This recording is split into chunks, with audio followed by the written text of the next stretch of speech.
अस्सलामु अलैकुम रहमतुल्लाहि व बरकातुहू। दोस्तों, उम्मीद करता हूँ आप लोग खैरियत से होंगे। हमेशा इस्लाम और मुसलमानों को बदनाम करने की पूरी कोशिश की जाती है, कभी किन ज़राए से और कभी किस तरीके से।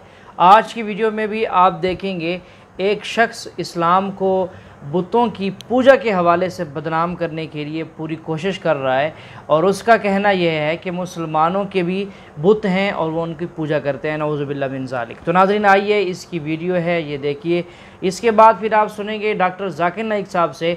वो आपको तमाम अदियान बातिला के जो किताबें हैं उनसे हवाला देकर आपको बताएंगे कि उन मज़हबों के अंदर भी जो है वो बुतों की पूजा जो है वो गलत है। तो आपसे गुजारिश है वीडियो में हमारे साथ आखिर तक रहिएगा। मूर्तियों की पूजा नहीं की जाती जूडाइज्म और इस्लाम में, और इसको सुनकर कुछ कंजर्वेटिव मुस्लिम्स, इनफैक्ट कुछ कंजर्वेटिव हिंदूज भी कहते हैं कि क्योंकि हिंदू लोग मूर्तियों की पूजा करते हैं इसलिए मुसलमानों के सामने हिंदूज काफिर हैं। कितनी सच्चाई है इस बात में? अगर आप गहराई से देखो तो हिंदू लोग एक्चुअली में मूर्तियों की पूजा नहीं करते हैं, बल्कि भगवान की पूजा करते हैं मूर्ति के थ्रू। ये वैसा ही हो गया जैसे कि आप अपने फादर को याद करते हो उनकी फोटो देखकर। फोटो के जरिए आप अपने पिता को याद कर रहे हो और उनको प्यार जता रहे हो, लेकिन इसका मतलब ये नहीं कि आप एक्चुअल पिता को भूलकर सिर्फ इस फिजिकल फोटो को ही प्यार जताने लग जाओ और याद करने लग जाओ। सिमिलरली हर हिंदू जानता है कि यहाँ पर मूर्ति के जरिए भगवान की पूजा करी जा रही है, एक्चुअली में उस फिजिकल मूर्ति की पूजा नहीं करी जा रही है। इस चीज का एक अच्छा जवाब आचार्य प्रशांत जी ने दिया था जब मैंने उनके साथ बात करी थी। मूर्ति जो है वो एक सफल प्रयोग रहा है, मूर्ति अमूर्त तक जाने का एक अच्छा साधन रही है। और जब मूर्ति पूजा की जाती है तो उसमें कभी नहीं कह दिया जाता कि मूर्ति सत्य है, उसमें यह कहा जाता है कि मूर्ति के माध्यम से मैं सत्य में प्रवेश करूंगा, साकार के माध्यम से मैं निराकार में प्रवेश करूंगा। अब क्रिश्चियंस भी दोस्तों इस चीज को गलत नहीं मानते। यही कारण है कि कई बड़े बड़े चर्चेस में आपको जीसस और मेरी की मूर्तियां मिलेंगी। कई पैसेजेस साइट किए जाते हैं उनके द्वारा इस चीज को साबित करने के लिए। जैसे कि देखिए, हिब्रू बाइबल की किताब एक्सोडस के चैप्टर 20 में वर्स 4 और 5 याद दिया गया है कि भगवान ने किसी भी दूसरी चीज की मूर्ति बनाने से मना किया है,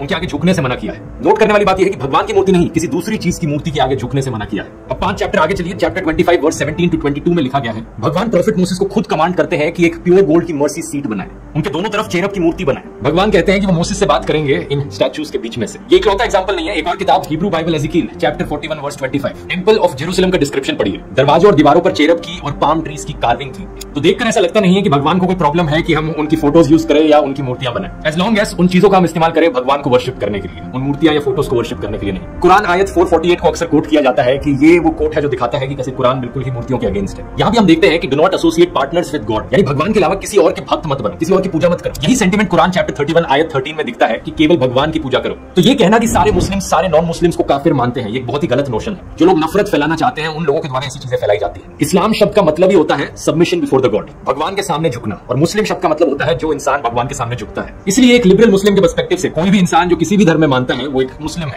क्योंकि अपने धर्म में उसने भगवान को जो भी नाम दिया है वो उस भगवान की पूजा कर रहा है और भगवान के सामने झुक रहा है। और ये मेरा कोई पर्सनल ओपिनियन नहीं है, एक्चुअली में ऐसा है। उस समय में भी अरेबिया में बहुत से और धर्म हुआ करते थे। अगर आप कुरान चैप्टर 2 वर्स 62 देखोगे तो उसमें ज्यूज, क्रिश्चियंस और साबियंस को काउंट किया गया है अमंग द बिलीवर्स, कि ये वो लोग हैं जो भगवान में विश्वास रखते हैं। इसमें मेंशन किया गया है लड़ाई के बारे में, लड़ाई उन लोगों से जो सिर्फ एक मूर्ति को भगवान मानते हैं। करीब 600 AD के अराउंड एक ट्राइब होती थी कुरैश ट्राइब नाम से, ये आज के दिन के सऊदी अरेबिया के रीजन में रहती थी। इनका मानना था कि इनका सेंट्रल भगवान हुबल है, जो एक्चुअली में एक मूर्ति है जो पत्थर से बनी है और जिसका राइट हैंड टूटा हुआ था। कुरैश ट्राइब ने इसके राइट हैंड को एक गोल्डन हैंड से रिप्लेस कर दिया था, सोने के बने हाथ से। अब इस मूर्ति को एक्चुअली में तोड़ा जाता है प्रॉफिट मोहम्मद के द्वारा साल 630 AD में। बहन ने सवाल किया है कि वो कृष्ण की पुजारी है और जब बुत परस्ती करती है, मूर्ति पूजा करती है, तो उस ईश्वर का फोटोग्राफ रखती है, उस ईश्वर की मूर्ति रखती है ताकि कंसंट्रेशन के लिए, तो इसीलिए वो मूर्ति पूजा करती है। बहन, आपकी हिंदू धार्मिक किताब में लिखा है कि मूर्ति पूजा गलत है, और मैं कई बार कह चुका हूँ, फिर से दोहराता हूँ कि लिखा है श्वेताश्वेतर उपनिषद में चैप्टर नंबर 4 मंत्र नंबर 19 और यजुर्वेद में अध्याय नंबर 32 मंत्र नंबर 3 में, न तस्य प्रतिमा अस्ति, उस ईश्वर, उस भगवान की कोई प्रतिमा नहीं, कोई फोटोग्राफ नहीं, कोई पिक्चर नहीं, कोई पेंटिंग नहीं, कोई बुत नहीं, कोई मूर्ति नहीं। आपकी मजहबी किताब में साफ तौर पे लिखा है मूर्ति पूजा गलत है, फिर भी हिंदू धर्म के अधिकारी पंडित मुझसे कहते, मैं जब कहता हूं आपके मजहबी किताब में साफ लिखा है गलत है, क्यों करते आप मूर्ति पूजा, तो वो कहते हैं कि मूर्ति पूजा करते हैं, मानते हैं गलत है, लेकिन मूर्ति पूजा करते कंसंट्रेशन के लिए। जब हम हायर लेवल ऑफ कॉन्शियसनेस पहुंच जाएंगे तो मूर्ति पूजा की जरूरत नहीं। पहले शुरुआत में कंसंट्रेशन के लिए मूर्ति जरूरत है, हायर लेवल पे, हायर कॉन्शियसनेस पे मूर्ति की जरूरत नहीं। तो मैं उनसे कहता हूं, उन पंडितों से और आपसे भी, हम मुसलमान हायर कॉन्शियसनेस पहुंच गए, हमें मूर्ति की जरूरत नहीं। मैं इनसे पूछता हूं, कि शुरुआत में कहते हैं कि स्टार्टिंग में जरूरत है, बाद में नहीं। जब आप स्कूल में जाते हैं, पहली कक्षा में आप बेसिक सीखते, कठिन चीज बाद में सीखते, 8वीं 9वीं 10वीं में। तो मैथ्स में अगर कोई कहेगा 2 + 2 = 5, आपने कहेंगे गलत है, मैं जानता हूं। 10वीं में आऊंगा तो कहूंगा कि 2 + 2 = 5, it is 4। आप बचपन में ही कहेंगे भाई 2 + 2 4 इज द फाउंडेशन। अगर हर मजहब का फाउंडेशन है कि भगवान की मूर्ति नहीं है, फोटोग्राफ नहीं है, बुत नहीं है, फाउंडेशन ही जब पहले गलत सिखा रहे तो आगे जाके कैसी इमारत बनेगी। तो इसीलिए इन पंडितों से जब मेरी बहस होती है, गुफ्तगू होती है, वो जवाब ही नहीं दे सकते। वो बोलते मानता हूं कि हमारी मजहबी किताब में गलत है, लेकिन फिर भी इनिशियली कंसंट्रेशन के लिए। तो मैं कहता हूं कि हम मुसलमान इनिशियली भी हमें जरूरत नहीं मूर्ति की ना बुत की। हमें हमेशा हक बात कहना चाहिए, और ये साफ तौर पे लिखा है सारी मजहबी किताबों में, चाहे हिंदू मजहब की किताब हो, ईसाई मजहब की, यहूदी मजहब की, इस्लाम मजहब की। मूर्ति पूजा गलत है और हराम है, और हमें इससे दूर रहना चाहिए। हमें खुदा के कलाम पे, खुदा के अहकामात पे अमल करना चाहिए, ये दीन के ठेकेदारों के नहीं। अगर आपको लगता है कि जाकिर गलत है, जाकिर को भी छोड़ो, जाकिर इस्लाम में 0 है। अगर जाकिर वो बात कर रहा है जो खुदा से मिलती है, जो आखिरी पैगंबर से मिलती है, इसीलिए मैं हवाला देता हूं, चैप्टर नंबर वर्स नंबर। इतने हवाले थोड़ी फेंक रहा हूं मैं, आप चेक करो और जाके तहकीक करो, संतुष्ट हो जाएंगे तो अमल करो। मेरा आपसे एक सवाल है, इस्लाम में हर गुनाह माफ़ है, लेकिन शिर्क की माफ़ी क्यों नहीं है? अगर इंसान कत्ल करता है उसे माफ़ी है, जिना करता है उसे माफ़ी है, लेकिन शिर्क की माफ़ी क्यों नहीं है? भाई साहब का सवाल है कि इस्लाम में सारे गुनाह की माफ़ी है, शिर्क की नहीं। कत्ल करता है माफ़ी है, जिना करता है माफ़ी है, शिर्क की माफ़ी क्यों नहीं? आप कुरान मजीद के बारे में जिक्र कर रहे जो सूरह निसा में है, सूरह नंबर 4 आयत नंबर 48 और आयत नंबर 116। इन 2 आयतों में सूरह निसा सूरह नंबर 4 में लिखा है कि अगर अल्लाह चाहे तो कोई भी गुनाह को माफ कर सकता है, लेकिन शिर्क को कभी नहीं माफ करेगा, क्योंकि जो शिर्क किया है वो बहुत भटक चुका है। तो इसमें यह नहीं लिखा है कि अब जिना करेंगे तो माफ करेगा ही, कर सकता है अगर आप तौबा करेंगे तो। अगर आप तौबा करते कि मैंने जिना किया हूं, मैंने कत्ल किया हूं, मुझे माफ कर दे और इंशाअल्लाह मैं आइंदा नहीं करूंगा, तो अल्लाह माफ करेगा। उसी तरीके से शिर्क भी, अगर आप शिर्क करते हैं और अल्लाह से माफी मांगते हैं कि मैं अगली बार शिर्क नहीं करूंगा, तो अल्लाह शिर्क को भी माफ कर सकता है। लेकिन शिर्क की हालत में मरेंगे तो माफी नहीं है, आप मुशरिक जैसा मरेंगे। शिर्क करते हुए मरेंगे तो माफी नहीं।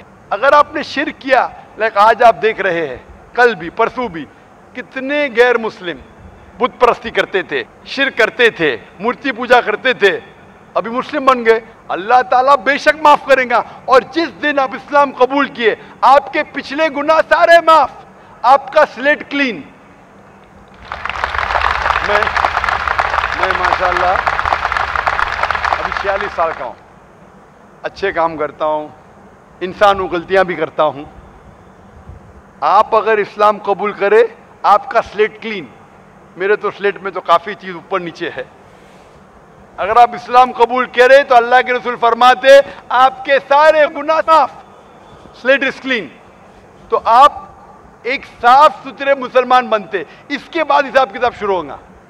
तो अगर आप मूर्ति पूजा करते थे, नहीं करेंगे तो क्यों माफी नहीं? सबसे बड़ा गुनाह है, क्योंकि अगर आप जिना करते गलत है, आप रेप करते गलत है, लेकिन आप उस इंसान को चोट पहुंचा रहे।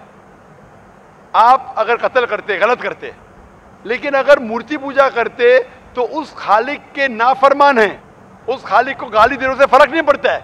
लेकिन अगर आप उस खालिक को गाली देंगे तो उसके अहकामात पे कैसे अमल करेंगे? आप उसके बताए रास्ते पे भी नहीं चलेंगे, आपका नुकसान होगा। तो आपके नुकसान को रोकने के लिए खुदा कहता है कि मूर्ति पूजा मत करो, कि मूर्ति पूजा करेंगे तो आप उसके जो अहकामात पे अमल नहीं करेंगे, आपको नुकसान होगा, उसके साथ साथ और भी गुनाह करेंगे। इसीलिए मूर्ति पूजा करने वाला सबसे ज्यादा बहका हुआ इंसान है। लेकिन अगर आप गलती के लिए माफी मांगते हैं और कहेंगे कि अगली बार नहीं करेंगे, तो अल्लाह ताला आपको माफ करेगा। मैं पूछना चाहता हूं, आप मूर्ति पूजा में मानते हैं भाई साहब? जी मानते हैं। क्यों, आपको लगता नहीं गलत है? आप क्या हिंदू है? जी। आपके मजहबी किताब में लिखा है छंदों के उपनिषद में, चैप्टर नंबर 6, अध्याय नंबर 2, श्लोक नंबर 1, एकम अद्वितीयम, खुदा एक है, उसके अलावा कोई नहीं है। लिखा है श्वेता उपनिषद में, अध्याय नंबर 6, मंत्र नंबर 9, नाचस्य कस्य जनिता न चदीपा, उस ईश्वर, उस भगवान का कोई रब नहीं, उसके कोई वालदेन नहीं। लिखा है श्वेता उपनिषद में, चैप्टर नंबर 4, मंत्र नंबर 19 में, न तस्य प्रतिमा अस्ति, उस ईश्वर, उस भगवान की कोई प्रतिमा नहीं, कोई अक्ष नहीं, कोई पिक्चर नहीं, कोई पेंटिंग नहीं, कोई फोटोग्राफ नहीं, कोई मूर्ति नहीं, कोई बुत नहीं।